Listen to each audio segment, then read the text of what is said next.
Hello, everybody, and welcome back to Podcana episode 25, which is part 2 of last week's episode. We're going to be breaking down a ton of spoilers this week, going into our in-depth thoughts of what we think is good and what's going to impact the upcoming but constructed meta. Sorry, Flesh and Blood reference there. Just want to remind you all before we jump into it that next week, on the normal Friday drop of the podcast, we're going to be doing the full constructed overview, looking over every single card and assigning grades. So A, B, C, and D. We'll also be evaluating the cards in context. So there's a lot of cards that we've looked at throughout this spoiler season where we said, oh, that card is bad, but maybe in combination with 2-3 other cards, it could be good. So we'll be evaluating those cards in the context of what decks and archetypes they could fit into, and also what combos they could create. So in-depth review coming on next week's podcast. So stick around for that. Without further ado, let's head into part 2 of this week's spoilers. All right, so the next card here is Pinocchio, Talkative Puppet. It's an Amethyst card, 1/1, cost 2, cannot be inked. Storyborn hero, quest for 1. It says, when you play this character, you may exert chosen opposing character. Kawa pointed out to me that there was a version of this card that already exists in the form of Freeze. It is a 2-cost uninkable, I believe, that exerts. But does it also make them not untap, or that is just not? No, it's basically the exact same as this, except this is a body. So you just play this over Freeze, I'm pretty sure. Power creep. I think that, I don't like that. Yeah, I think that card... Just make it at least have some like minimal downside. Yeah, I think that card is unplayable, and I think this card is unplayable as well, to be honest. Is it? Yeah, I feel like... It's uninkable. Think about your Ruby Amethyst deck. What uninkable card are you swapping out for this card? Nothing. I don't know. But I was just thinking that this is a cheap enabler for Aladdin stuff, maybe.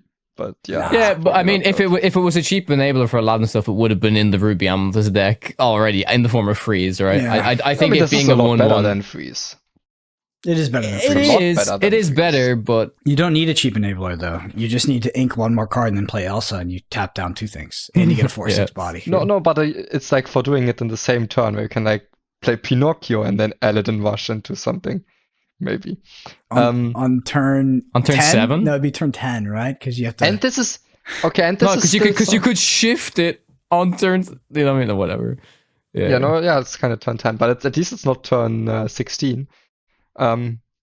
But yeah, and this can stop something from questing, like, if you already have control of the board. But yeah, I think this card's pretty bad. Okay. Wait, this can't stop something from questing, right? It would just ready up again. Oh no, if you have board, you can exert it and then attack it. I agree. Yeah. This is one of the worst cards we've seen, I think. I do. Because it's uninkable, man. Like, uninkable is like, there's no way this fits into your deck.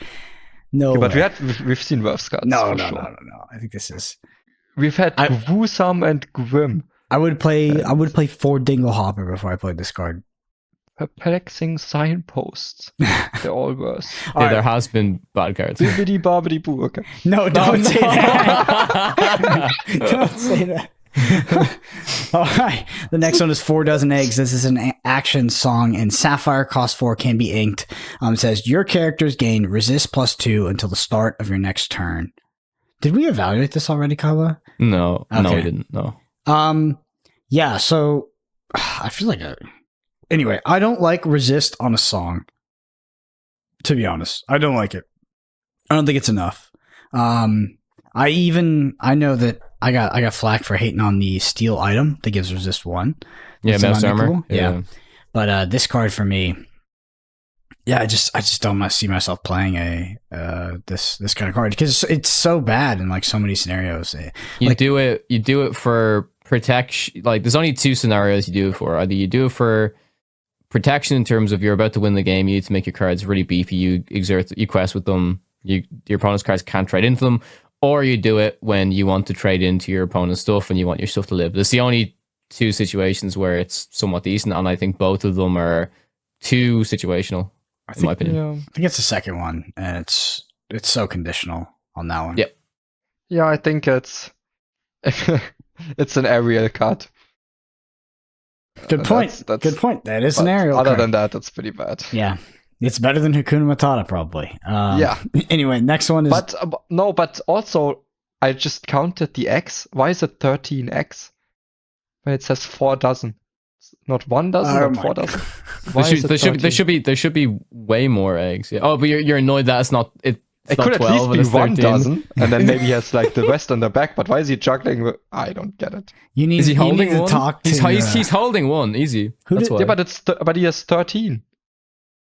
Oh, so 12 are in the air, and he's holding one. Okay, I'm fine with it. Maybe. I'm having a hard time pronouncing this artist's name, but I was gonna say you need to talk to them. It's yeah. Yoshem Van Gogh. Yeah, talk to Yoshim. Anyway, next card is Legend of the Sword in the Stone. Amethyst action song cost 2, can be inked. It says chosen character gains challenger +3 this turn. For me, it's a song. I know it's a song. It's unplayable. I think this card is so bad. Yeah, it's an aerial card, but that's it. Okay. All right, Yeah, I think is that what Moyen's going to say for every song now? Is No, every inkable song is an area card that has to be Sure. set. But Sure. we did play Hakuna Matata unironically in a competitive deck, so yeah, Yeah, that's true. but why is it what? Challenger is such a bad keyword, and it's for 1 turn. yeah. So it's basically for what would the difference be between Challenger +3 for 1 turn, or it gains +3 attack for 1 turn? Yeah, Maybe there's actually it's no difference easier for this turn, right? Easier to template, so people don't get confused that it's only on your turn and not your opponent's as well. Maybe. It's probably a templating thing. All right, next one is Queen of Hearts. Impulsive Ruler says a Ruby card 2/2, cost 2, can be inked. Quest for 1 has Rush. Interesting. Do you want Rush on a 2 cost 2/2? If you're on the draw, you do. Yeah, against Lilos and the Yeah, one Flynn cost. Flynn Flynn Riders and stuff. Yeah, I guess. Yeah, I mean, I'm more thinking like the Lilos and the Maleficents, the Quest for 2, the 1 Yeah, because cost. against Flynn Rider, after they've played it, or after they've quested with it, it's at least your turn 3. Straight 3, yeah. So it's already a little bit Oh, off never cost. mind. Yeah, that's true. But I think this card's okay. But it's like contextual. It's a good anti-aggro card. If your deck struggles to win against the 1-drops that can quest for 2, especially while on the draw, this helps Yeah. a lot with that. That's the very best card in the game against that. Yeah, But that's a very it's pretty small narrow. fraction. 'Cause, of like, decks probably, but for that it's very good. How much lore are you saving by playing this over like a Gaston, the 4/2? Like you only save Yeah. probably 2 lore because Gaston obviously no rush, can't attack the turn, but Mhm. fill a similar role. No, Go it ahead. can be a lot more than that because Gaston. So it's at least if it can trade into a 1/1 that quests for 2 1 turn earlier, that's at least 2. But the reason that this already got that trade in, because the way those decks a lot of the time win Yeah, is they Simba, play isn't so it? many also Simba, but Yeah. also they play so many threats that you can trade 1 each turn while they play 1 each turn, but they have 2 extra that always quest, and this gets you 1 further. So it can be in some circumstances it can be, in comparison even to Gaston, it can save you 2 quest each turn in the very best circumstance. Yeah. Okay. I think the control deck might actually play this because It's all right for that very narrow specific thing. Mhm. But that's because so sometimes we say, oh, it's only this narrow thing, so it's bad. But this narrow thing is come on. this is a very relevant. Yeah, narrow it's thing. very common and it's the only thing the control deck loses to. Yeah, and it's hard to find a better card against exactly this specific thing. Yeah. So I think it's okay. All right, Kawa, can All you right. help me with the next 2? Yeah, you already know. I got you. French. Yeah. So this is Flaversham, 4 cost, inkable, 1/6, Storyborn, Inventor, can quest for 1. Reads Master Artisan. When you play this character and whenever he quests, you may banish chosen item of yours to draw 2 cards. What do we Did you think? say when you play him and you quest him? Oh, Whenever you play this character and whenever he quests, you may banish chosen item of yours to draw. And draw 2 cards. Yeah. Okay. That's not nothing. You can turn these items into actual card advantage, especially, and they cost less than traditional card advantage would. potentially if the items cost 1 or 2. Yeah, if you're doing Dingle Hoppers again. Dingle Hopper has been a card we've mentioned a lot, which is quite funny. Yeah. So this goes into that item heal deck we talked about, not just because it can also get card draw out of those, but also because it has a 1/6 deadline, which is very hard to kill in one go. Yeah. So basically, I think it's actually one of the very best things about this card is its deadline. It only quests for 1, which is a shame, but 6 HP on a 4 cost. Did we have that? Yet? I don't think this might be the first one we've seen. I think so. I can't think of anything that has 6 HP for 4 cost. I can only think of Moan, and that's 5. So yeah. Mm-hmm. Sorry, that's a lot. So I think for this, maybe so it has item synergy and it has some heal synergy, and for both of the things we have support. But maybe both of those things aren't great, but it's support for both of those things. Yeah. And this deadline's pretty good, so I'm okay with this card. Yeah, it's I'm okay with it too. Has potential. This next card that we have, it is also in French, but it's basically just evasive. That's all it reads. So it's a 3-cost inkable 3/2 that can quest for 1 fidget, and it just has evasive. So this is, I would say, it's not necessarily worse than we saw the 2-cost Cruella, but the difference with the Cruella is it's only on your turn, so you only use that to basically attack into evasive, whereas this one you can just, it's just a cheap evasive that you can just keep questing. So I think you would use this to clear evasives rather than quest it. So the Ruby Amethyst deck plays Jetsam, because Jetsam will 2-for-1 your opponent's Pongos, which is like almost in every other control deck mirror. 3/2 is just not super exciting to me because I don't want to trade. I mean, you can trade 1-for-1 to a Pongo. You do technically trade up, which is good. So I don't know. It's a fine card, but it's a very meta contextual card because I'm playing this card to clear my opponent's evasives, not to quest with this and use its evasive ability. That's which is why most of the time I think the 2 cost will be better. The Cruella is better. Then it does the same thing. So this is underwhelming to me. All right. The next card is a vanilla card. It is Verana Fang Chief, 5/5 and Emerald, cost 5, can be inked, Storyborn villain, queen, quest for 2.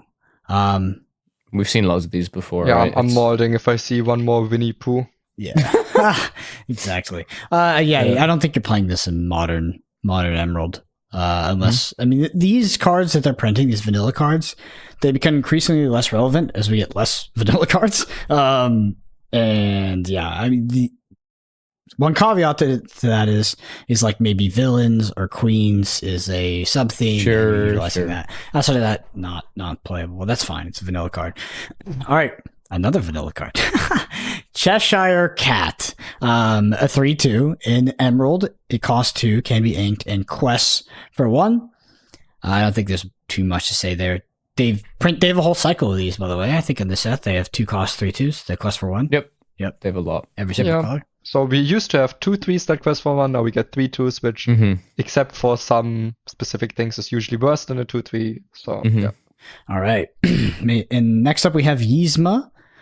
This is an Amethyst 3/4, cost 3, can be inked, Storyborn something because it's in French. And it quests for 1. So a 3 cost 3/4. Is this the same as a Wardrobe? Same as Mickey. It's and same as Steamboat Mickey.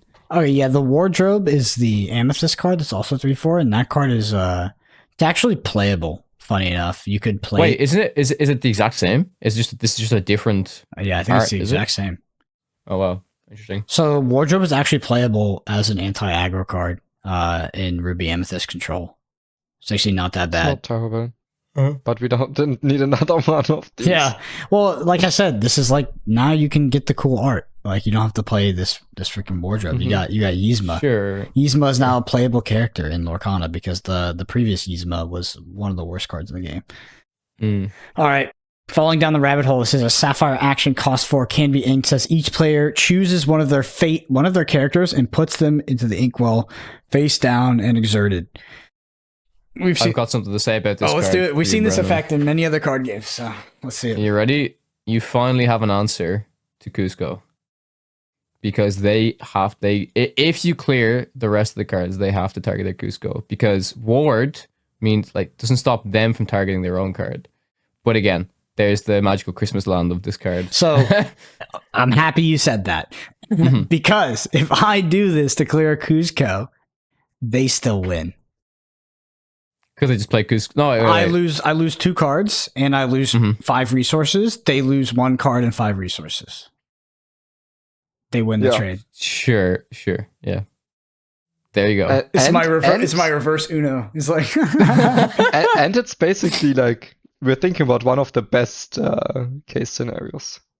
Yeah, that is actually the bit. And like, and that is there's no other cards on the board. There is just a Cusco. It's like, yeah. So most of the time,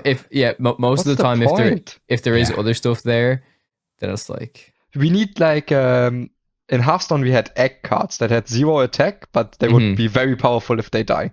Yeah. So we need cards that we actually want to kill and our opponent doesn't want to kill. Like stuff you want to sacrifice. And as long as we don't have that, this card's absolutely terrible. Yeah, this might take the cake for the worst card. This might be worse than Pinocchio. That is wild. Oh, this is much worse. Oh, come on. It's close. All right.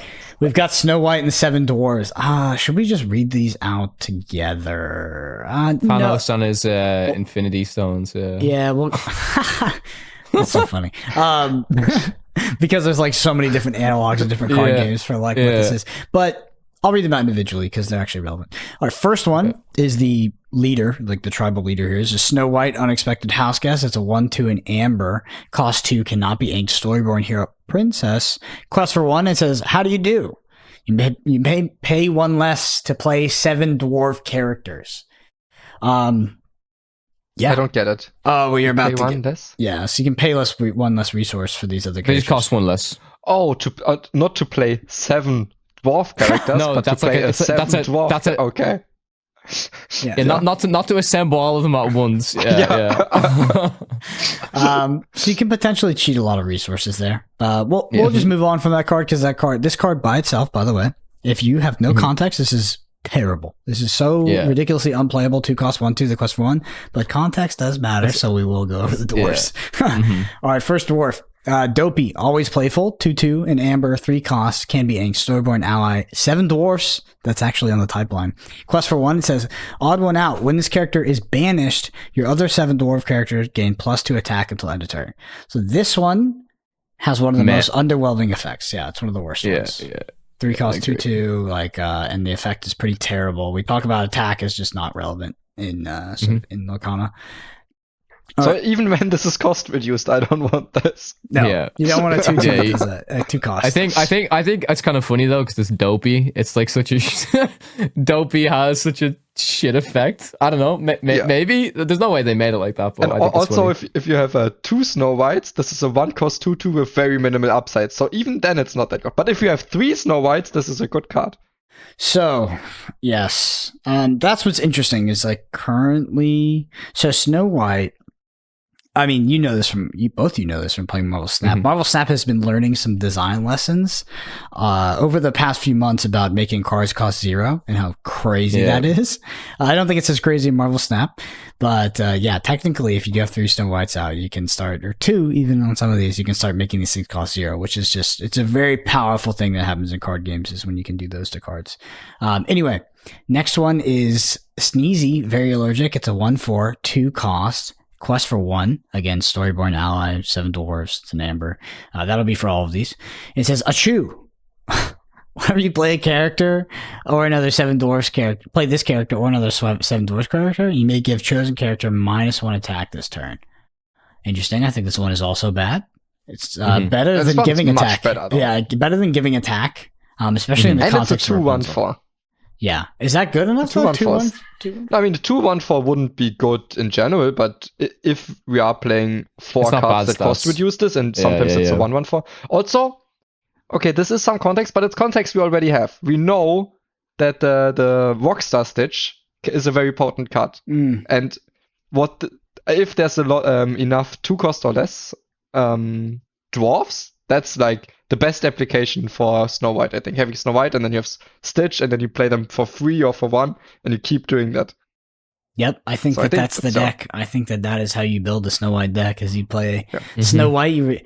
But surely... So you have to play the dwarfs that cost 2 or less. Yeah, and it's probably obvious, but Stitch Rockstar definitely checks the cost on like the unreduced cost. When Yeah, I was going to I ask assume that. so, I assume it's that because if it wasn't, it would be crazy. yeah, maybe in a digital card game, it would, but in physical, it definitely will check the original cost. All right, the next one is Sleepy, nodding off. It's a 2/3 Amber, 2 costs, can be inked, Storyborn ally 7 dwarf, quest for 2. This character enters play exerted. Yeah, I mean, this is just one of those characters that you can't actually trigger Stitch Rockstar off this. That's funny. Oh. Yeah. Oh no. Yeah. Wait, then couldn't they have made this because they gave a lot of these cards are worse because they are better with Snow White, but I don't know, couldn't they have made this be a 2/4 or something? All right. Well, wait, it quests for 2. Oh, okay, Yeah, okay, quests for 2. that's all right. Okay, Yeah. 2/3 that costs. But it does come in exerted, which is relevant. So there's one card here. There's a dwarf that's coming up. All right. The next one is Happy Good Nature 3/5 Amber, cost 5, can be inked, Storyborn ally 7 dwarfs, quest for 2 and has support. So this one I'm also not too excited about, to be honest. Like 3/5 is fine when questing for 2. I'd rather, if this costs way a lot less, you have the Snow Whites. Yeah, it's good. Still, if you get cost reduction, I think it's better. yeah. Let's move on to the dwarf that I think is the most interesting. That brings it all together, which is Grumpy, Bad Temper, 3/4 Amber, 4 cost, can be inked, Storyborn ally 7 dwarves, quest for 1. Your other 7 dwarf characters gets +1 attack. That is more reasonable of a payoff if you're playing all of these things, I think. I still don't think it's fantastic. Sure. I don't love attack, but you're taking all these characters that have these like somewhat underwhelming stat lines and like like Dopey. If you paid 2 for it, now it's a 3/2. I mean, that's kind of on stat with vanilla, but I mean, particularly like Sneezy. Like Sneezy's now a 2/4. Really yeah. Like, so after we've went through these dwarfs, Sneezy actually is one of the best. It's ones. The best, yeah. I think Grumpy, Sneezy are my favorite ones, to be honest. I agree. But overall, I think that this is not this whole idea where you play like Snow White and these dwarves is probably more of a meme deck than anything. I don't think it's a real deck. So which is good, right? Because if I don't want the deck to be a thing where you just go, okay, I play each of the dwarves 4 times in my deck, I play Snow White 4 times in my deck, and then like, oh my deck's almost full. But are there not more dwarves? Yeah, Brendan, you want to scroll up? That's 5 out of 7. My bad. It's not the 5 dwarves. All right, here we go. Bashful, Hopeless Romantic, 2/5 Amber, 4 cost, can be inked, Storyborn ally 7 dwarfs, quest for 3. This character can't quest unless you have other 7 dwarf characters in play. Still pretty good. That's fine. That's good. Yeah. In a deck where we play 7 dwarfs, I don't think it's a difficult condition to meet, so this card's okay, good. Now this deck is getting better. That's a good payoff. All right, last one. Doc, leader of the 7 dwarves, 2/3 Amber, 3 cost, can be inked, Storyborn ally 7 dwarves, quest for 2. Whenever this character quests, you may pay 1 less for the next character this turn. So it's not just 7 dwarves. Considering he's the leader, I actually think that payoff is not that crazy, but still. Of course it's crazy. You think so? Because we play all these shitty, cheap dwarfs, and then we need a way to actually cheat out Rockstar and Surfer Stitch to draw cards. So, I think it seems pretty good. I guess cheating out anything a turn before it's supposed to come down is like super OP in this game. So I also think, again, I'm just saying, because if we're playing the 7 dwarves deck, if you look at this as just a 2/3, it's pretty good. I think this question too, yeah. Even without the reduction, a 2/3 that quests for 2, and then has you just use to cheat out. Yeah, sure. Stuff. It's actually quite good. Yeah. Okay. Yeah. I like this card. All right. Mufasa. Oh, you got anything else to say on the dwarves? I don't know. I thought about ordering them. Okay. But you wanted to rank them? Dopey's at the bottom. That's for sure. Yeah. All right. Mufasa, Betrayed Leader. It's an Amber card, 3/3, cost 5, can be inked, Storyborn Mentor King. Quest for 2, and it says, the sun will set. When this character is banished, you may reveal a top card of your deck. If it is a character card, you may play that character for free, and they enter exerted. Otherwise, put it on top of your deck. I think a lot of people are getting super excited about this card. So if you consider how much it's understated, then I think you need to like do a little bit of math there to figure out like how big the card that comes off the top potentially has to be for you to get value. But I mean, you could do some busted things. I just don't know. I don't know how consistent this. I mean, maybe you play a deck that's like literally all characters, or most like 80%, 90% characters. Yeah, so you can't go into the song variations of Amber, but that's okay. I think this card's quite alright. Depending on like how big the average character is in your deck and how good a deck that plays only characters is. Because if it's just a 5/3/3 and even after Quest for 2 and you remove it, there's like a range of maybe something small comes out and this card wasn't that good, but if like you remove this and there's still maybe even a bigger character, can be game breaking. Yeah, so for sure. Like what's funny too is you can just in time this, and then you could like you could cheat out like a like an Elsa on turn. Like you could cheat out like all the biggest, craziest things in the game. Like technically, you could cheat them out, and like it would be on turn. If you wanted to cheat it out, it would be on turn 4. Yeah, but sure. A turn 4. Like, what are the nastiest creatures in the entire game? Like turn 4, Ursula would be pretty hard to deal with. I think like that'd be pretty good. Yeah, but again, that's like that is also. I mean, listen, you use the term a lot, Brendan. That is very magical Christmas land, because if you're playing just in times, well, although like if it's all character and then just in time, I don't know. It seems so memey, but I don't know. This actually seems legit to me. I don't think it's memey. Yeah, because the reason this seems legit to me is not even. It's not okay. That's part of it, but it's not just because something crazy big can come out of this. But it's basically 5 cost for a 5 ink. For a 2 quest character that even after if it is removed, there's still something there. So it's not easy to put damage into it twice. And then there's the high wall of maybe you get something so big that your opponent can't remove it, or maybe you get something that draws a card. Or I think it's a good card. Yeah, but you need to build around it. But yeah, do you think you build around it as this has to literally just be an all character, or like 90% character deck? Yeah, it doesn't have to be. So, but it's just while deck building, you will have to keep in mind every non-character that I put into my deck needs to be very good to justify it, because otherwise there's a little bit of downside of sometimes I will hit this. Sure. Yeah, I think it's good. Next card. Yeah. All right, Radigan, very large mouse, 3/3 and ruby, cost 5, cannot be inked. Storyborn villain says, a quest for 2, and it says, this is my kingdom. When you play this character, exert chosen opposing character with 3 attack or less. Choose one of your characters, ready them, then they can't quest for the rest of the turn. Exert. Do less. Yeah, I know. This is the first time. This is actually the first Lorcana card that is like this, where because if you played other card games, like there's always cards like this where it's like, wait, what does this actually do? It's the first time I've encountered that in Lorcana. Is this good? It's okay. I don't know. Maybe. Is it? It's 5 cost. Yeah, 5 cost and inkable. I think that I'm not playing this card, to be honest. So we just need to have anything on the board that we played the previous turn. We can quest with it. We can protect it. Then ready it up again and maybe kill something that wasn't even exerted before. So it can be okay, but I think in general, it's not good enough. Thumbs down from me, to be honest. Mostly because it's inkable. Like an inkable is like massive. If this was inkable, I think it would be right. All right.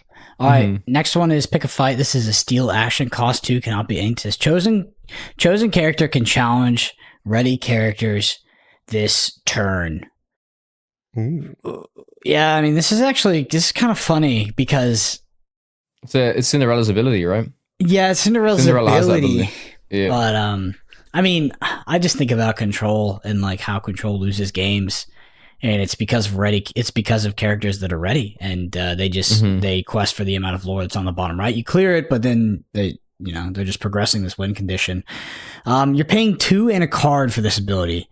That's a lot. So let's think about like the biggest upside of this possibly. I mean, you clear whatever threat you need to clear. But like if you did this with like Aladdin, Aladdin is getting you 2 lore and making your opponent lose 2 lore. So would you discard 1 card, pay 2 resources in order to swing 4 lore and clear a threat?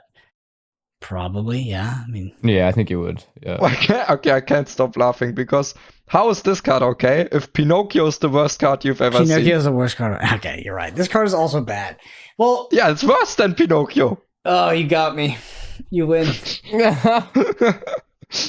See, you get, Pinocchio is better. yeah, than you us, get me 2 hours in, and like, Yeah, it's also because this is there's not a big difference between chosen character can challenge ready characters this turn and exert chosen opponent's characters. Maybe exert a chosen opponent's characters is even better. yep, that's why they pay you the So at big least bucks. then multiple characters can kill it. So Yeah. yeah, this is very, very It's bad. bad. Yeah. Oh, there's always one in a set review where you're just like, why did I even consider that? All right, next one is Judy Hopps, Optimistic Officer, 2/3 in Sapphire, cost 3, can be inked, Storyborn hero, quest for 2, and it says, don't call me out, don't call me cute. When you play this character, you may banish chosen item. Its player draws a card. Oh, So what I like about this card is it's like a beast derivative for Sapphire, which is pretty good. Because like if you think about, again, going back to Sisu, and this is me once again evaluating this card in context and not by itself.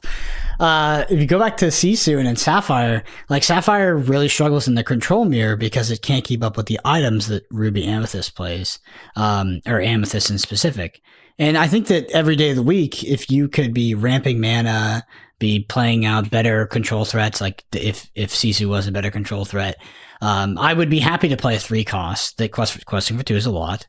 That banishes this like magic mirrors or cauldrons and let my opponent draw a card off it. I would do that. I would take that trade. I think that trade's pretty bad. It's like because the reason I think that trade's bad is because your opponent.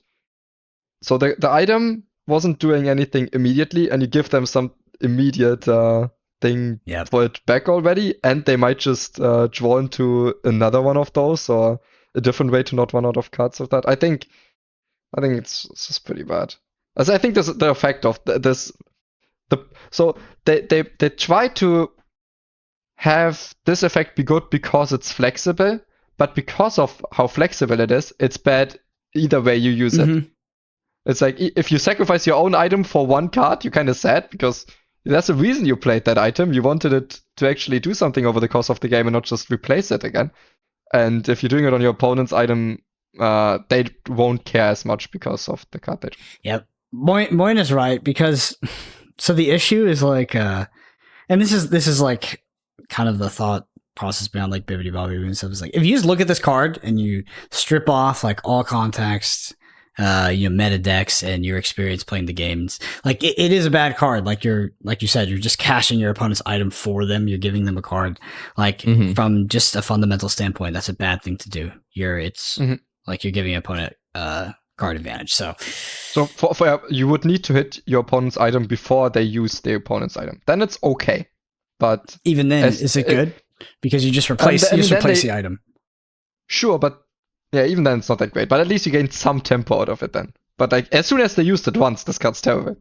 Yeah, I think this is like a really bad tempo card. It's like maybe this is a contextual card that you can play because the only way your Sapphire control deck loses is via item inevitability or something like that. But yeah, overall bad card. And yeah. Definitely a trap. Definitely a trap. All right. Chief Bogo, respected officer, 2/4 in steel, 4 costs, cannot be inked. Dreamborn, quest for 2, says insubordination. When you play a Floodborn character, deal 1 damage to each opposing character. All right. Pack Tactics, Chief Bogo. Pack Tactics, Beast, bam. Yep. What do y'all think? Counter support. I mean, to be fair, it's an alright card, even without all the craziest synergies. That if it's just suddenly your Floodborn characters also have a Tinkerbell on play effect, that's pretty good. It's a context based card, right? Like what? Sure. It depends on what Floodborns you will want to play. So I think Tinkerbell is a Floodborn, right? So if you play Tinkerbell, it is. Yeah. So you're like, if you play, it's a grab your swords technically, right? Yeah. That's fine. Because Tinkerbell is all. Because I didn't know about the Floodborns, right? But if Tinkerbell is already a Floodborn, that I think this card's alright, even just with that, and there's probably more. Yeah, I think so potentially. It's a fine balance between it also, being a 4 cost uninkable. I mean that's Yeah, I think I constantly harp on the cost of Uninkables because it's just so much in this game. Anyway, yeah, I would say good card. That's good. I'll keep my eye out for this card. All right, next one is Ray 3/3 in Emerald. It's a 5 cost. Can be inked. Quest for 3, and I believe it has Ward. It is in German, and Wendig. Nur Charaktere mit Wendig können diesen Charakter herausfordern. It's evasive. Evasive Wendig. Yeah. It is Moyen, right? It is. Like, just double checking. Yeah, it's evasive. All right. What do you think, Brandon? What do I think? Yeah, it's like as an evasive lover, how do you rate it? I would never play evasives in well, it's interesting. I don't think I'd play evasives in Emerald, but this is an aggressive evasive character. This is not defensive. I don't know. Questing for 3 is a lot, and evasive is pretty relevant. So you're telling me that now Emerald's attacking on 2 different angles where their ward characters can only be cleared by me using my 1 of 4 board removals, or I have to trade with it via combat. That's what Ward does. Ward's like, trade with this via combat. You must do that. But evasive is, you can't trade with this via combat. The only reason I don't love this is because it's 5 costs and it trades neutral with Dragonfire, which is fine. But my Dragonfire is already looking for targets in the Emerald matchup, because I can't use them on Cusco's and stuff like that. So I think overall it's could be powerful. I think it's a fine card. I think people will definitely play it. I think you'll actually see a decent amount of Ray. With him. I mean, it's 1,000 times better than the Mickey Mouse evasive that quests for 4. So this is because what we're looking for in evasives is the cheapest for its quest count. And this is that, so I think it definitely has potential. Pretty good card. All right, next one is Shere Khan. This is a Shere Khan Menacing Predator, 3/3 in Ruby, cost 3, can be inked. Storyborn villain. It says, don't insult my intelligence. Whenever one of your characters challenges another character, gain 1 lore in a quest for 1. What? I mean, that's crazy. That's better than the other stuff we've seen, right? Like, it's a 3 cost inkable with that effect? And when it challenges, right? It doesn't even have to kill it, and it doesn't even. No, it doesn't have to kill it. Yeah, I mean, this is a good card. It's really interesting, isn't it? Is this an aggro card, or is it a control card, or is it a mid range card, or is it an everything card because it's busted? I mean, it's like it can be in everything. I think it's not necessarily it can be seen as an aggro card, but then it's a different type of aggro. That's like a anti-aggro because it's an aggro that tries to actually control the board and still gain lore at the same time. This is not necessarily a card that really synergizes with low statted high quest characters. This synergizes with characters that actually want to trade. So with rush characters, this synergizes with stuff that exerts your opponent's characters. But I think in general, this seems very good to me. Yeah. You can even play this in a turn where you are trading anyways, because in Lorcana you're trading a decent amount on most turns. On most turns you're trading at least once, right? So then it's already you play this, it's a 3/3/3 gain 1 lore that threatens a lot of lore. I think this is a fantastic card. Yeah, fantastic card. All right, Moyen, it's your turn to read this one out. The next one. Ehrenwerter John. Nicht sehr ehrenwert. Oh, he's not very honorable. This is whenever... It's a 2/3 in Ruby that costs 3 and can't be inked and quest for 1. Whenever you play a Floodborn character, you loot... They go down 1 lore? Your opponent goes down 1 lore? Yeah. For anybody who's confused right now listening to this card is in German. That's why. Yeah, but the German translation is so weird because it says... basically, if you translate it word for word, it says all opposing players that play with you. Like that makes sense because it's like how it's worded for Lorcana is it would say each opponent. So like if there's a multiplayer game, it's like same with Aladdin, right? Aladdin probably reads like that. All right, so whenever you play we said these Floodborns are pretty high cost. They just go down 1 lore. Again, I mean, even if you're kind of procking this a few times, I don't.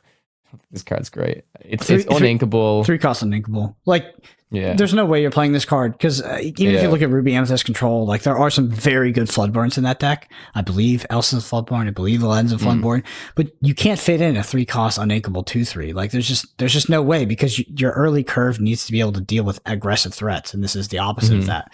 Like your early curve is literally like Rafiki, Mono Mim, like it's freaking Gaston. Like all you're trying to do is survive. The last thing you need is like this like pseudo engine card that comes down on turn 3 and doesn't get payoff till turn 7 and turn 8. So I think it's maybe a builder on card, but ultimately it just doesn't seem very good. Yeah, also easiest comparison is the small Aladdin that at least always takes 1 law away from them. That is inkable but has 1 less HP. And that's also a pretty bad card. That's a huge difference, right? Yeah, and you can shift and so yeah, exactly. I mean, there's a lot of differences, but it's still trying to do the same thing on the same ink cost. Yeah. But I think both very bad. All right. Next up is Cheshire Cat from the Shadows. It's a 5/6 and Emerald. It costs 8 and has Floodborn. It quests for 2 and has Shift 5. It says Evasive. And it says Wicked Smile, banish chosen damaged character. Pack Tactics. No, it's not Pack Tactics. It's No, it's the other one. It's the bell, isn't it? Yeah. It's Ring. Wait, was it Ring? It was Ring the Bell. Yeah, it was the Ring the Bell action card. That cost 3, but except it's just attached to a body. I think that this is probably an attractive card. This is a card that you're gonna see everyone playing like at the start, like, oh my god, Cheshire Cat, let's shift. Like, I'll just let you know that like if Kuzco is so strong, Kuzco is such a good character. It like banishes. It's such a lose on every angle. Cannot be cleared by Dragonfires. Cannot be cleared by Maleficent. Banishes whatever kills it. If you play Cheshire Cat and you shift it onto another Cheshire Cat, and you get Dragonfired without activating this effect, that is like so bad. I don't know. And then you play this for 8. It's like we get into that Brave Little Tailor category where like the effect is powerful, but now your opponent's removal is like trading up into this. I don't know. I think in general, I don't like high cost cards in Lorcana that aren't things like Elsa and Maleficent, because Elsa's tapping things down, you're clearing those things, and Maleficent is literally just a 2-for-1. That's statted 7/5. So I think it's possible, but again, you're not going to be doing like if you look at Cheshire Cat and you're like, oh, I'm going to cast Cheshire Cat and I'm going to go fire the cannons and activate the ability. That's not great. That's not great for you. You still lose the card, and you're tapping this down. So I think you would need like some sort of like a pinging effect. So I don't know if you're comboing this with any like low cost card. With Chief Bogo. Yeah, with Chief Bogo. There you go.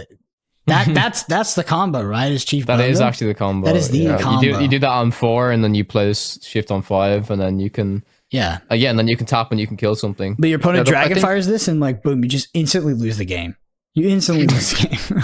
Yeah. Also, the thing is, for this card to so 8, 5, 6, even with the Shift 5 evasive quest 2 is we can agree on that being terrible, right? So for this card to overcome being terrible. Base stat line, this effect would need to be good. And the effect is exert banish chosen damaged character. So every time you do this effect, you're exposing it to dying, which you would also do with your quest, but also you're not questing. And banish chosen damaged character, I would argue, is not much better than questing. It might even often be worse. I'd say you're not really exposing it to dying since it's evasive, but I agree with the rest. Yeah. It's just every time you do want to execute something, you also don't get to quest, and I think, it's just bad. All right. This next card, Brent. This is one of Brendan would talk to Twitter. Already for this read card, my Twitter. Damn. Yeah. I need to check your Twitter. It's a good one. You can't check. All right. This card is called Nothing to Hide. It's a sapphire action. It costs 1, and it can be inked. And it says each opponent reveals their hand. Draw a card. Moyen, are you reading my Twitter right now, or you want to give us your raw thoughts? No. Okay, I mean, I can give it your raw thoughts first. So it's a cantrip, which means it replaces itself, which is already all right if your deck's reliant on drawing certain cards, which your Kana decks so far aren't. They're just like play your stuff and see if that's good enough. So it's an inkable, and every time you do play it, you're losing 1 ink tempo, 1 turn for some information. Yep. That's a fair trade-off. That's not crazy. Like, you're not losing out on much by playing this, but you're also not gaining a lot. So basically the value on this depends on how good is it to know your opponent's hand, how much better can you line up your plays into your opponent's potential plays by knowing the snapshot of their current hand. And I think that that value is very comparable to how bad it is to lose one in tempo. So I think it's not super exciting, but one thing to note as well is that you can't take, I know a lot of people on Twitter said this, you can't take notes in Lorcana. I think this is in the rules, because everyone was saying this. True. You can't take notes. So people, I'm very curious about how fast they're, revealing their hand. I'm sure it'll be, once we get the judge program and stuff like that, it's fine. But like, you just show them your hand. Some people are like, oh, I can't. I saw some people say this, which I think is kind of crazy, but like, oh, I can't remember. I can't remember what cards in your hand. But some people just thought this was crazy, which I think. Well, Magic has they can just draw off Magic. Magic is the same thing, and you can't just like flash your hand. They put it down. Magic, they often write it down because you can take notes, but it would be a reasonable amount of time for you to be able to digest the information, and then you, as the player casting this card, would probably progress that phase. But the problem is there's no comprehensive rules, so there's no phase that's actually happening. I don't know if it's like that in Magic or if it's just like a gentleman's agreement. Anyway. Yeah, like as in, if they show you your hand, like, can you go, oh, I didn't see that, show me? No, you can't. You can't go back. You can't go back. You definitely can't go back. Anyway, there's some anti-synergies going on here. The time when you would get the most information from looking at your opponent's hand would be in the early turns when they have more cards in hand. This card is more punishing to play earlier rather than later, because I think that the cost of tempoing yourself out of like your turn 5/5 drop, or your turn 4/4 drop is much worse than, this information in your opponent's hand, which is actually, it's a very hard to quantify level of information, but it's non-zero, but it's on the lower end of non-zero. Like it is technically it is close to zero. I know you're thinking if you're listening to this and it makes you angry, it's because you're thinking contextually. You're thinking that you see the Be Prepared or that you see the Dragonfire, it changes your play. But it's also equally as likely, and this is the funniest thing about Cardcade, it's equally as likely that you see the cards that wouldn't have changed your play line whatsoever, in which case you got zero value out of this. So it's both equally likely and unlikely that you will receive both results because it is unknown information, in which case this is actually not an information advantage. That being said, that's theory. That's not reality.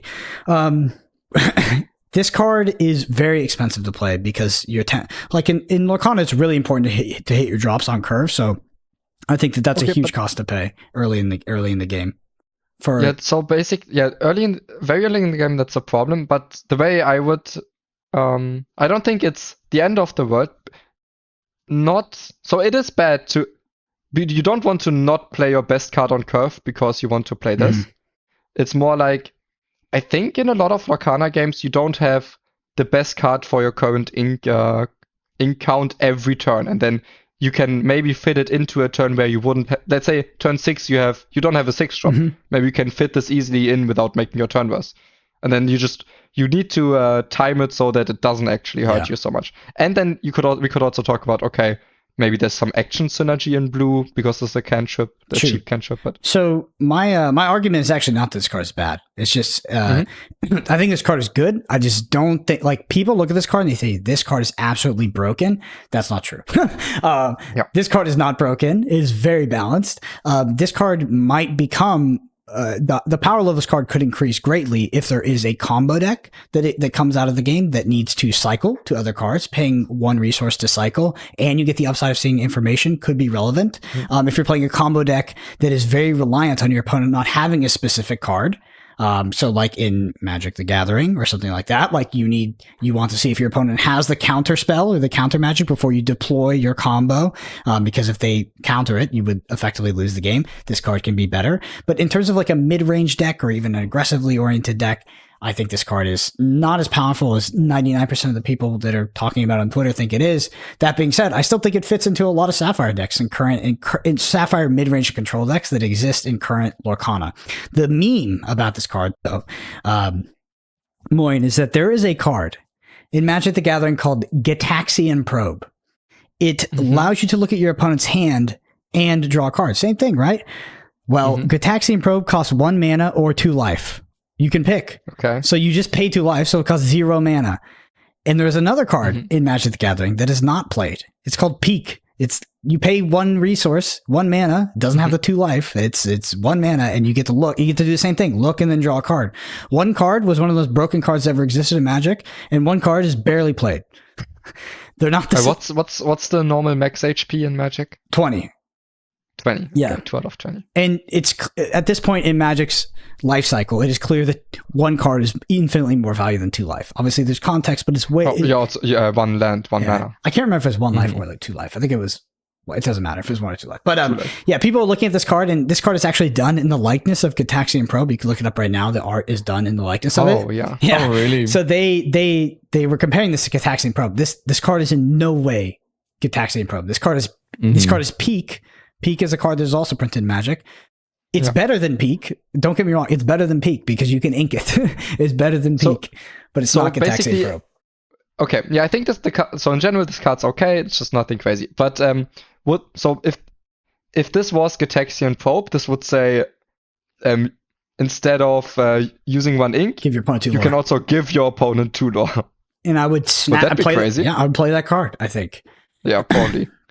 Because it's just you're not losing any tempo against information. Yeah, it's just fantastic. You like free roll. Well, the I mean, info. it comes back to what you said, Brennan, about being able to play cards for 0 resources in card games is very good. Yes, it is very, very good. So yeah. So the funny thing is that people think the difference between there's 2 integers, right? There's 0 and there's 1. People think the difference between 0 and 1 in a card game is 1 integer. It's not. It's infinite. It's so different. It's actually so different. Like they're miles apart. The difference between 1 and 2, the difference between 2 and 3 is nothing close to the difference between 0 and 1. Like 0 is like the signpost for a card to be broken in a card game. Anyway, Nothing to Hide is a good card. It's a fine card. It won't break the game. It's not busted, and it sure as hell isn't Gitaxian Probe. But it also is better than Peak. I'll give you that. It's better than Peak. All right, this is the coolest card of Rise of the Floodborn, by the way. It's that sparks the most conversation for sure. Let's go on to the next one. Cruella de Vil. This is Cruella de Vil, Perfectly Wretched. Sapphire card, 4/3, cost 5, can be inked. Floodborn villain, shift 3, quest for 2, says whenever this character quests, chosen opposing character gets -2 attack this turn.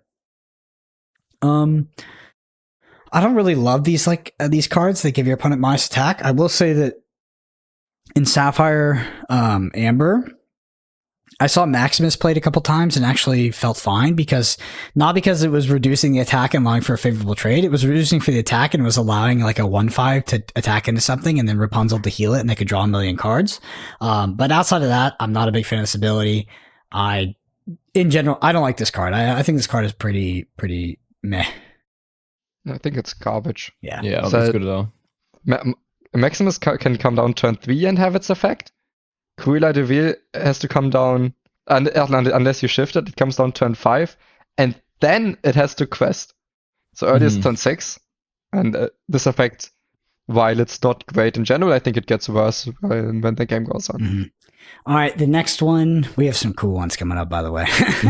Next one is Jafar, Royal Vizier, 3/2 and steel, cost 2, can be inked. Storyborn villain sorcerer, quest for 1 says, I don't trust him, sire. During your turn, this character gains evasive. This is a 2-cost 3/2 in steel that has evasive.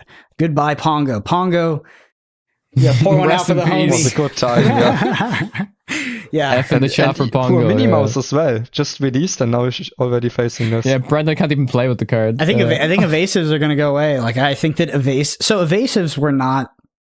They were I guess they were fine against aggro because you were inherently playing to board, but they were more of an anti-mirror thing anyway. So yeah, I mean if they're printing cheap, yeah, anti-control. But the thing is, evasives might not. There will always be this balance because. Yeah. This card's bad if no one plays evasives, and then if there's no evasives, people will cut this card, and then the evasives will be good, and then they will always balance themselves. Exactly, yeah. That's what makes card games or metagaming in card games fun. All right, Jafar, Dreadnought, 3/4 steal, 4 cost, can be inked, Floodborn, villain, sorcerer. So Quest for 1 has shift 2, so it shifts onto the other Jafar. Says, now where were we? During your turn, when this character banishes another character to a challenge, you may draw a card.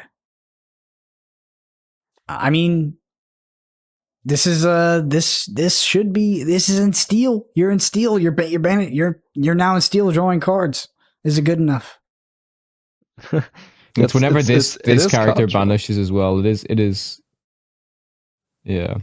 I don't think it's so. I think it's not good enough. It is card draw, but the condition is not the easiest to meet. You can meet it, but then are you jumping through so many? It's not that many hoops, but is the hoop still so many that even drawing the card won't make this card right? Because you're not drawing more than one.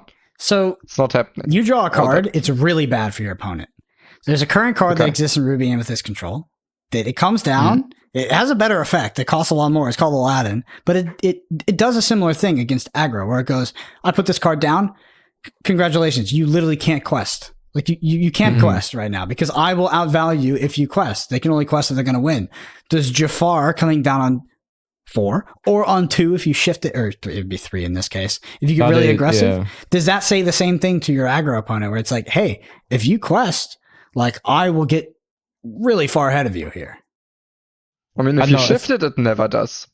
Because then you spend 2 cards, drew 1, and then they trade it after you trade it. And then you got burst weapons. But if you play it on 4, I don't know, isn't it worst? So best case, you play this on 4, and then if your opponent quests, you get a value trade, you draw a card, but then most of the time they will still be able to trade it off after that.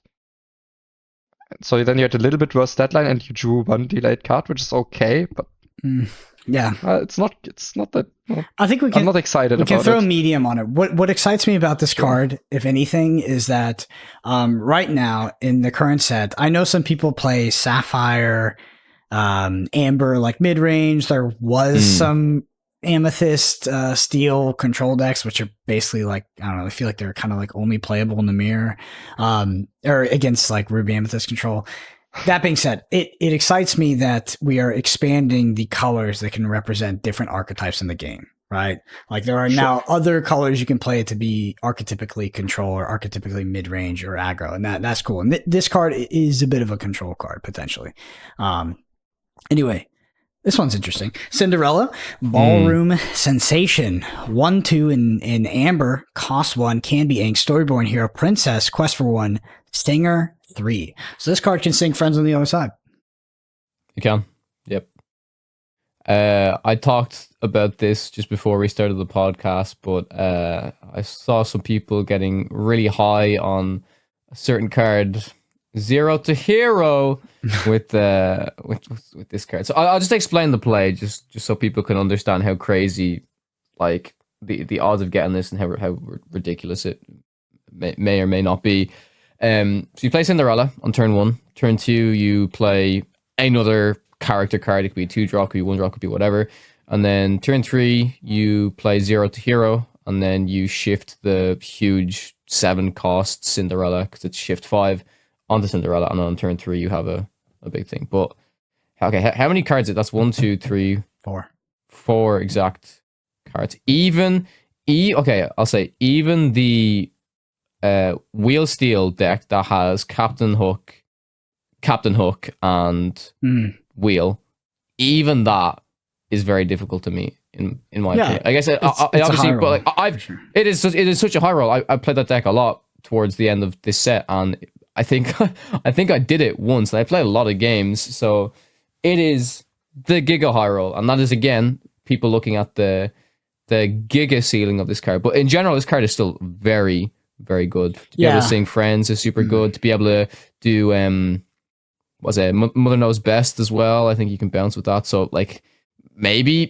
you do that in like Amber Emerald, but that's typically like an aggro deck, so I don't think you're really going to be doing that. So what I'll say is if I was playing aggro, I would rather have cards that quest for more than have Singer 3, I think. That would be my big sort of take there. Yeah, so I mean the combo you talked about is It's all right. I would say it's a 3-card combo, right? Because you only need any You need, yeah, one or 3 two cards. cost. Yeah, you don't like any 1 or 2 cost card isn't really part of the combo, sure. Yeah. So because that crunch could be easily met, but I would say the combo isn't even that crazy. Mm. So you have like one big shitter on the board that's hard to remove in combat and quest for 3. Quest for on turn. Quest for 2, doesn't it? Or does it quest for 3? It might I think quest for it's 3. 3. Yeah, 3. Oh, okay. Wow. But then I don't know. Then I would have to play 0 to hero in my deck, and I do a lot of things. Yeah. Before I would do that. So wheel, you can actually play the freaking card outside of the so the thing is like in Amber Steel wheel, whole new world combo, the cards that are a part of the combo are playable outside the combo. 0 to hero is an unplayable, uninkable card outside of doing that one thing. Yep. You can't play cards like that. So regarding Cinderella, I don't think we currently have the songs that make me want to play this, but if there are impactful 3-cost songs, I think this card can be very alright. Right now, I think this is not better than a 1-cost 1/3. I don't think this is better than a 1-cost 2/2, but that is context. This card can be good. Mm-hmm. Okay. Sure. Yeah, I was just wondering if it fits into that Amber Amethyst aggro deck. I don't know. All right, next one is I'll help you. I got you. So this is Cusco Amethyst card. It's a 1 attack 2 defense card. It's 2 cost inkable and a quest for 1, and it reads, okay, so where am I? When this character is banished, you may draw a card. This one? This character? Yeah. This is when this character is banished, you may draw a card. I think that's pretty alright. That's pretty good. Because it's very cheap, right? So you can just flood the board without running out of stuff, because as soon as they deal with at least your so they will deal with this last, because there's only quests for 1, and it does something when it dies. So they will kill everything first before they take out this, but at least until then you're questing for them, and then if they ever need to take this out, it replaces itself. So I think it can enable flooding the board without running out of cards as quickly as you would usually do. All right. Yeah, solid. Next card we have Les is Les Chasseurs. I actually didn't know who this dude was. Apparently he's from Snow White. I had no idea. So he is a 2-cost inkable steel card. 1/1, can quest for 2. Reads Heart Exchange. Whenever this character quests, you may draw a card, then choose and discard a card. So this is basically just Simba's effect. Except it's not on play. It's whenever it quests. And it is a 2-cost 1/1 that quests for 2, which is kind of interesting. It's better stat line, I would even say, than Simba. But it's worse stat line than all the other 2 costs that can quest for 2. Yeah. And I think the effect's pretty mid. So I think it's you're guaranteed card. Actually, well, yeah, but if this is this huge difference, right? If this was just draw a card in the quest. Yeah, no, I would play that. Yeah. Oh my god. If this just said wipe the board, I mean. I think Grey Aladdin is better than this card in most circumstances, and Grey Aladdin isn't even that great of a card. All right. Sure. Next card we have is the Queen. Just to know, not that you'd ever do this, but this Queen can interact with the other previous Queen we saw, which was Amber, so it can shoot. Like, it's the same character, it's just obviously the art is quite different. So this is the Queen with an Emerald 3-cost, uninkable, 2/3, quests for nothing, but reads The Perfect Disguise. When you top this, choose and discard a character card, gain lore equal to the lore on the character that was discarded. What do we think? So, I don't think that this character is good. I think it will win games. And the reason why I don't think it's good is because a lot of characters already do this, but they force your opponent to kill them in combat as well. Because they already just quest for the amount. I mean, their floor is questing for the amount on their bottom right? Like, that's the floor. Yeah. This card just basically says, sure. This card says, tap, guarantee you get the floor value. I mean, it allows you to go fast, though, in a sense, because you don't have to actually pay the cost for it. Wait, it doesn't, when you tap this, you're not, it does say, wait, it says gain, it is gain lore equal to, okay, For some reason, I thought this card was so much worse than it is. Okay, this is way better than I thought now. For some reason in my head, I thought this was tap it gains, like, it puts the lore on the card, but you don't actually gain it until I was like, what? I was like, why are people even saying this card is somewhat? I was like, this card is so bad. But okay, yeah. I do think this card is bad, though. Yeah, but I just when you said the floor is it quests once, technically the floor is it gets removed even before it quests, but well, but that's most what a of the lot time of cards. That's a lot of cards. No, yeah. But this one in particular, yes, because it's like it could possibly be a huge threat. Every time this quests, you have to discard one. Yes. Every time. Every time to use this effect. So basically, after your opponents used it once, or maybe twice, so it can be good to get the lore in quick, but then your opponent's also running out of cards if they're questing with this, like exerting this to discard one and get some quest. Maybe you can just leave this up because your opponent needs to discard and they're running out of value if they're not close enough to 20 yet. Unless you've played John Silver, right? John Silver says every time you discard a card, you draw a card. It was when your opponent discards a card. No, that's Prince John. Yeah, Prince John. But it's when your opponent discards a card, right? Yeah, so people pointed out that, like, if there's a lot of, like, let's say you're facing an Emerald Steel deck that's naturally playing cards like the Queen, that's naturally playing cards like Le Chasseur, like Simba, that they're actually just when they're discarding a card, you draw a card. But people don't realize that. I feel like if Prince John is on the board and you think your opponent is actually going to discard cards to let you draw cards, if you know, like, I would say 90%. I haven't seen. Yeah, so it's like 90% of these, they do say you may draw. You don't have to draw a card. Like Simba, you don't have to draw a card. Mm-hmm. So that's what I'm saying. A lot of people are like, oh, if I just have Prince John on the board and they're going to be discarding their cards, which is then going to, like, they will willingly discard their own cards, which will then make, it makes no sense to me. But this doesn't, it doesn't work with Prince John, though, because Prince John is when your opponent discards a card, you draw a card, not when you discard a card. And this isn't even discarding. Then Prince John would be the technical counter to your opponent wanting. Yeah, that's what I'm saying. Queen. Like wanting to play the Queen. That, like, you play Prince John and, like, they probably wouldn't care because the value of the Queen play is probably better. But what I'm saying is some people think, it's insane. You just play Prince John and they can't play any of their. Yeah, if my opponent's playing the Queen, then I can't lose anyway. Yeah. So don't need a counter card. Yeah, because they're just discarding cards. Yeah, I think it's really bad. All right, the next one. I'll go quick. What's the name of this? This is L Logical Speaker. Really? Yeah. Yeah. Okay. Yeah, because what is that French? Yeah, it's French. Matri Hibou or so. Okay, it's a Sapphire 1 cost 2/2 that costs for 1 and inkable. Yeah, we've seen they've reprinted 1 cost 2/2s that are inkable. Okay, so now you can play this is the owl. a Flounder replacement. Yeah. People love Flounder. Anyway, Raya Headstrong 2/3 cost 3 can be inked in Ruby. Storyborn Hero Princess quest for 1.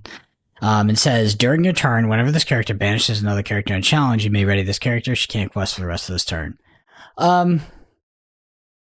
So you hit something, you protect. That's it, right? Yeah. So technically, I think the reason they printed this is because it synergizes with Shia Khan, but because you can attack twice, so you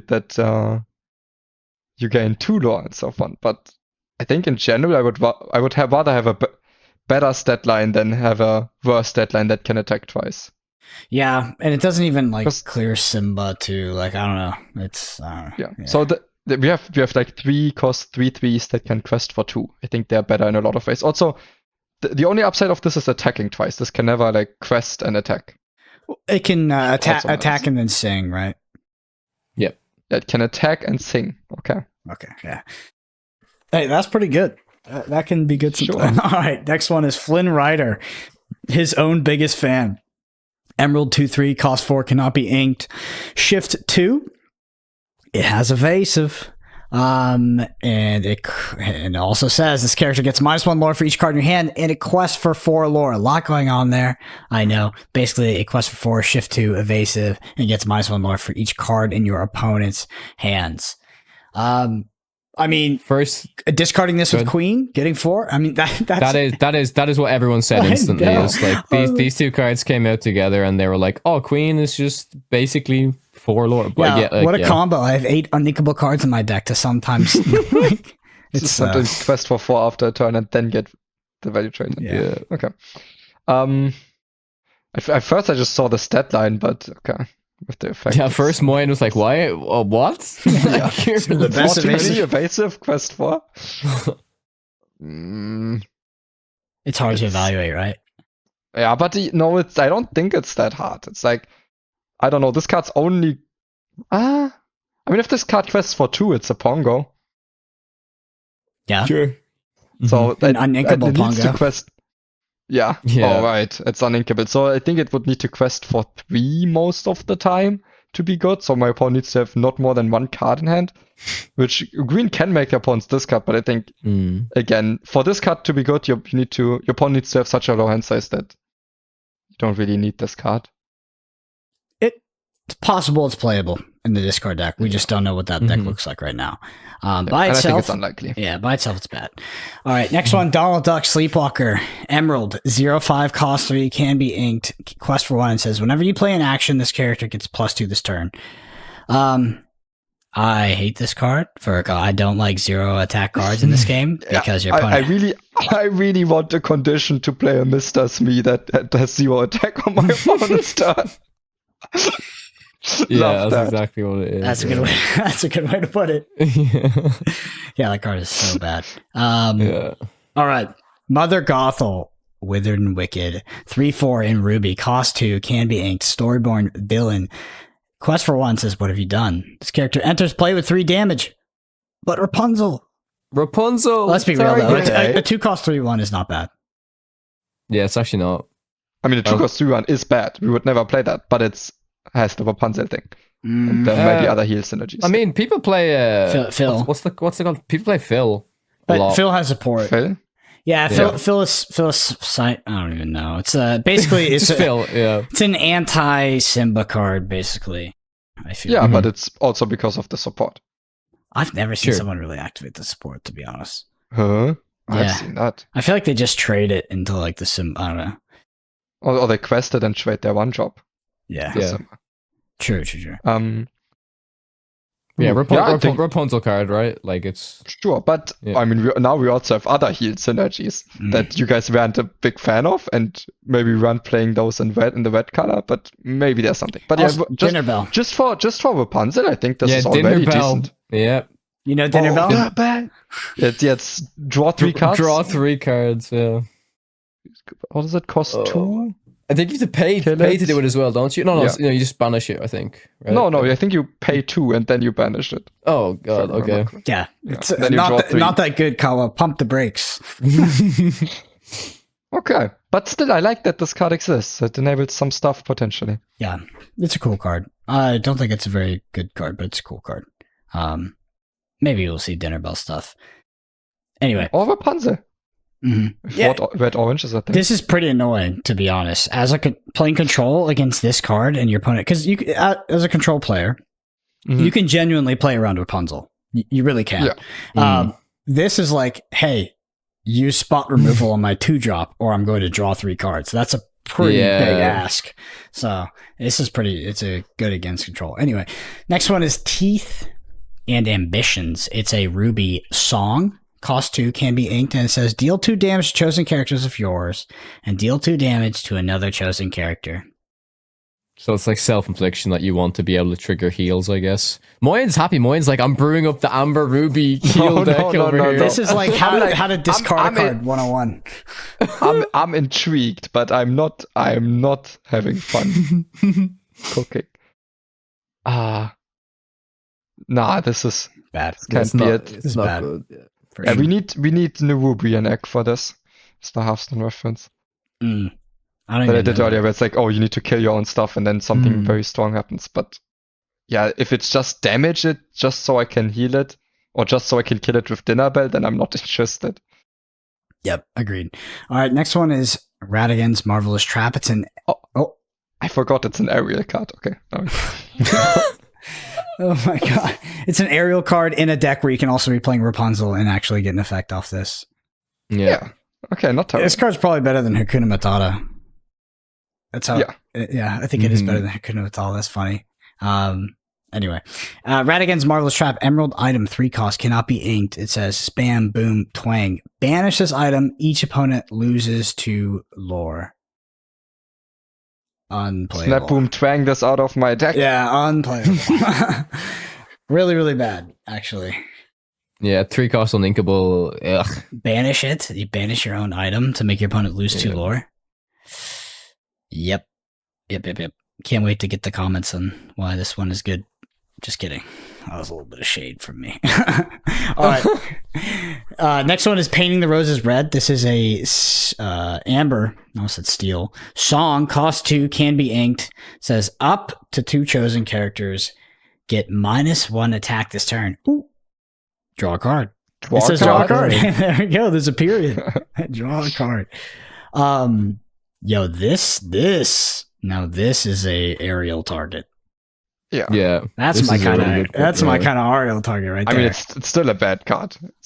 But Ariel draws this card, ETB, then this card replaces itself. It's just bad. For 2. For 2, so you just delete 2 resources. Because there's some songs that are like, I don't know, for example, what's it called? The other 2 cost Ember song that replaces itself, but you can search. Be Our Guest? Yeah, Be Our Guest is better than this.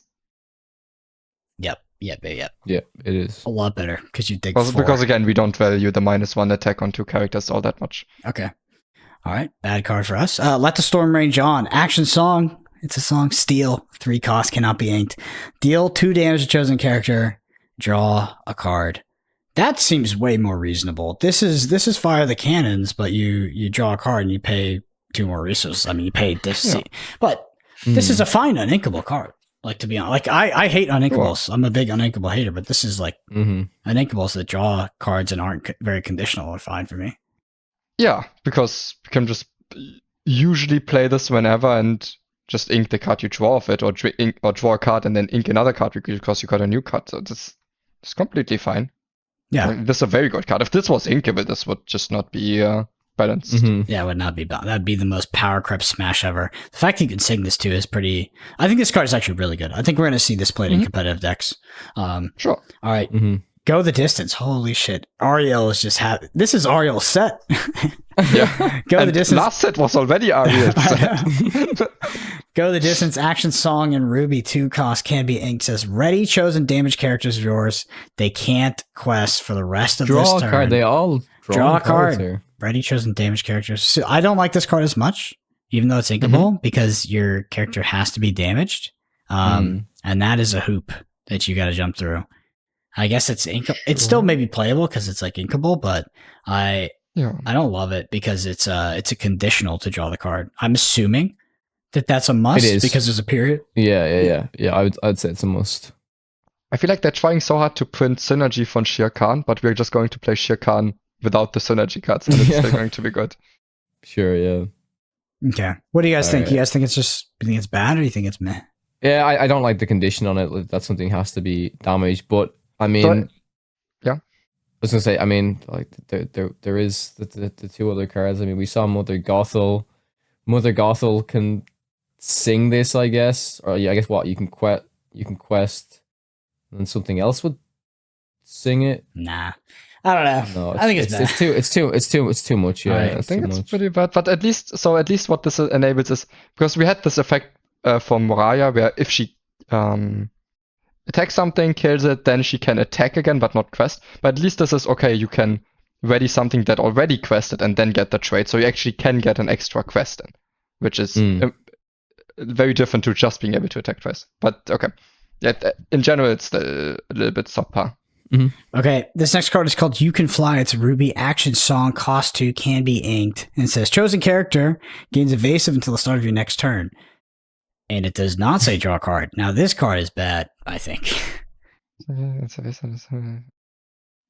That card's terrible. That's quite bad. It's just anti-evasive tech that costs a card. Yeah, an entire card and 2. Or It's an area card, but okay, or, we had so many of those. or now. it's like extra. I mean, it's like it's give evasive to a card that you want to give evasive that never usually has evasive. Like, could you play this on until the start I don't know, of your next in some turn. into like some weird aggro deck that like you're like could you play this on the Pinocchio? On the 3-ink Pinocchio, bam! Yeah. And then it quests for an extra 3. I mean, But I don't know. This card could as well just be another Pinocchio that also quests for another 3 extra. is Ruby Amethyst turning into from control to to aggro?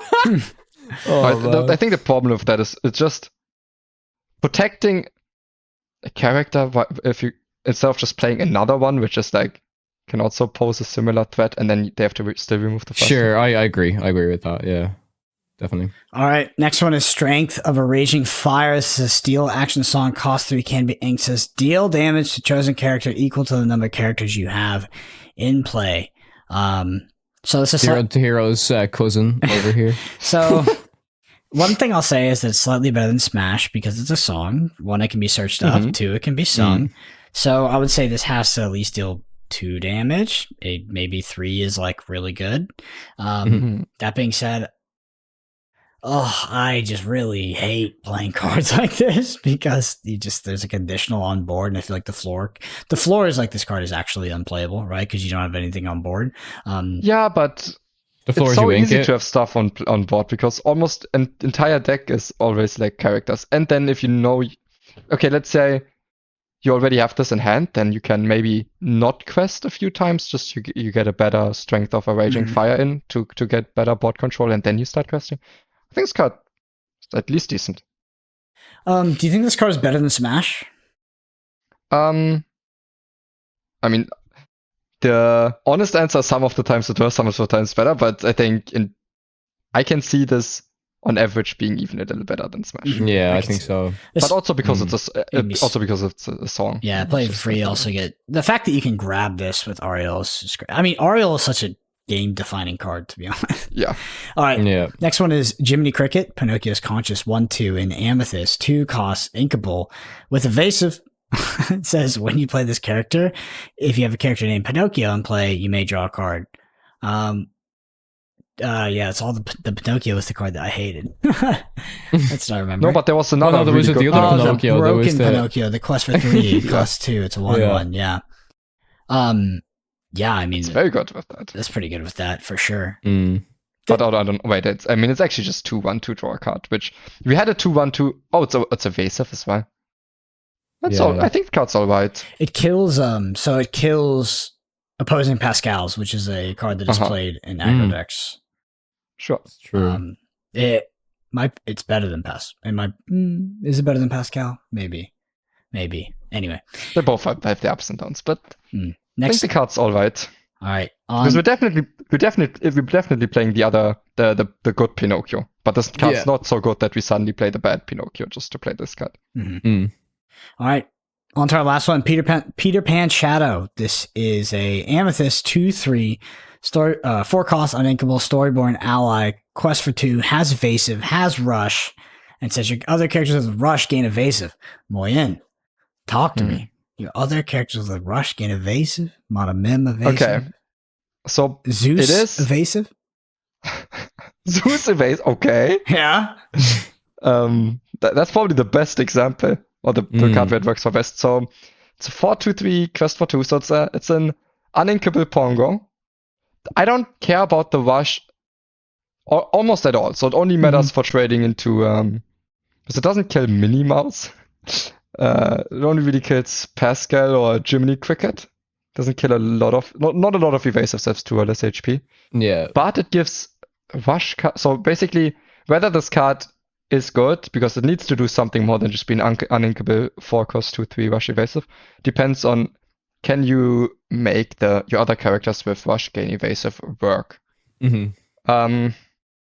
The answer Zeus is a decent point, but Zeus, also uninkable. Yeah, Zeus also 4 cost and inkable. So the answer is for the most part no. Currently, Yeah. no, because the things are getting evasive like Maui or like Rafiki. I don't know. If Usually Floats them, isn't it? Yeah. Rush cards want to have good stats and they don't need to quest for a lot. which is how they are designed. And if they are designed that way, then evasive is less good on them because they don't quest for a lot. So if they're good started, you just kind of protect them. I guess that's the only thing. So you could possibly get like, because usually the rushes that comes in instantly, you can get multiple. You get more value out of it, I guess, in terms of trading rather than questing. But yeah. Yeah, so very narrowed down. Wash cards want stats, evasive cards want lore, and it's so. What do we want? This would have been a very funny card to just like inject into set one, in my opinion, because this would totally change the entire dynamic of evasives and Ruby Amethyst evasive mirrors and things like that. Because the mirror match would have been so interesting with this card. Well, you would have just ended up cutting evasives, I think, because you can't have your opposing. Oh right. Yeah. Okay. So this card's. Okay, I was looking at it from the wrong angle. My angle was, I don't need my rush cards to have evasive because I don't want to quest with them. But this is just an anti-evasive card. This doesn't need to be the I want to push for game with my evasives. This is just like, oh, I can play Maui to trade into a goofy or something. We could if we opened up Pixelborn and you played the deck that we built in set one, and I played that deck and I cut all the evasive characters and just put in Peter Pan, I would destroy you. Because this card would, because now your Rafiki's 2-for-1, the opposing Pongos, your Maui's like 3-for-1 everything. Like, I mean, it's just like 2-for-1 to 3-for-1. It would just absolutely change the dynamic. Yeah, that's a very, very strong anti-evasive card, and if your opponent doesn't have evasives, this is a little below average. So this is like a tech card, which is because we talked about this at the start of the pod. You can you have the sideboard in your inkables, but this is not an inkable. So there's a big cost in having an uninkable tech card. Yep. And the floor is Pongo, but uninkable is just such a high cost. Anyway, that concludes the spoilers. I think I'm gonna split these episodes up and sort of space them out a little bit over the week. Yeah. But I want to remind everyone who's listening to this and made it all the way to the end that next week at the normally scheduled time for the podcast to drop, we're gonna do a full set review in the context of constructed and looking at all the cards together, and we'll give them grades. So we'll give them A, B, C, D grades, I think, or like 1 through 5. We'll figure out a system that we like the most. So actually grade the card so you can sort of easily digest the new set and look at it for constructed play. Moyen, I want to thank you once again for joining us on the podcast, and I'm excited to see you next week as well. It's always great to have your input, and I appreciate both of you making it through this marathon of spoilers that we decided to do today. It was definitely was not the plan initially, but I'm hyped for Rise of the Floodborn. Like the game is changing a lot. I'm 100% sure that there is no deck that it currently exists in set one that will be playable without any new cards in set two, or at least will be like the best deck or really competitive. Like all current decks will be adding new cards. We will see a big change in the meta. Hopefully Control is still playable. So first set was like extremely well designed in the entire span. It wasn't the most competitive time span, but in this span there was a lot of evolutions of decks in the meta, and there's a lot of interesting dynamics between them. So there's a lot of cards I'm excited for, and I hope that the dynamics between decks will also be the same way. Yeah, it seems like, not to be cynical, but it seems like it can only get worse from set one, because set one was honestly one of the best balanced card game sets I've ever played in my life. Like, we literally saw like week to week the meta changed throughout the entire longevity of the set. It might have changed if it might have been different if we had bigger like tournaments to look back at and stuff like that, bigger events to really set the stage for what the meta is. But ultimately, we were spoiled for choice as deck builders and as players that wanted to experiment. So hopefully we get that in set two as well. Also, Q2 2024 competitive play, it's coming. So yes, sir. We're going legit. We're gonna. It's gonna be big. I'm super excited for it. We'll see how it pans out if they decide to work with SEG or they're going to run their own circuit. Maybe I'll see you all at Disneyland for the World Championships. Who knows? Who knows? But, inside the castle, yeah. Yeah, but oh my god, I am excited, and there's only good things to come. Anyway, Again, thank you all so much. For anybody listening on pod platforms, like I said, there is a video version on YouTube at youtube.com/Podcana. I think it's Podcana or Podcana Pod. You can find it on YouTube easily. Card images on there if you want to follow along. It's super easy. If you listen to this podcast, you enjoy it, you like our reviews, even if you don't like them. And if you're hyped for the full constructed set, leave us a review on pod platforms. It helps more than anything else. It's super critical to our growth, so we appreciate it very, very much, especially if you've been listening for a while. And yeah, Twitter, Brendan APG, at Moyen_HS, at Kawatech_CG. We'll see you next week for the full constructed breakdown.